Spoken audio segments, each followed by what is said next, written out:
Helle Thorning-Rasmussen. Helle Thorning-Rasmussen, er det? Helle Thorning-Schmidt, nu går det galt for mig også. Det gjorde det også. Hvordan synes I, det går? Ja, hvordan synes I selv, det går? Det går rigtig fint, synes jeg. I kan jo også debattere med på Facebook og Twitter, og på DR.dk er vores analytikere klar med kommentarer og baggrund. Jeg vil gerne sige, at det er ikke i orden. De skal have nogle skattelettelser. Vi rykker videre i debatten nu, fordi der er jo naturligvis masser af spørgsmål, der trænger sig på i sådan en valgkamp som den her. Jeg synes, det er fint at få noget ind. Undskyld. Ja, Helle Thorning-Schmidt, I har jo så til gengæld foreslået noget andet. I er kommet med et andet forslag i den her valgkamp. Det er jo helt utroligt, at du står her i aften og prøver at bilde danskerne ind år for år.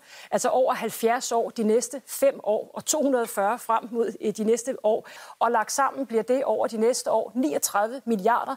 Og det, der er ærgerligt i den her valgkamp, det er, at du ikke siger klart og tydeligt, hvad det her egentlig handler om. I skylder. I går der sendte du et brev ud til 1,5 million danskere, hvor du skriver, der er en ung pige, hun ryger hash. Du må ikke ryge hash herinde. Så siger hun, det kunne da ikke drømme om at rulle baglæns. Og du har jo et eller andet med breve, ikke?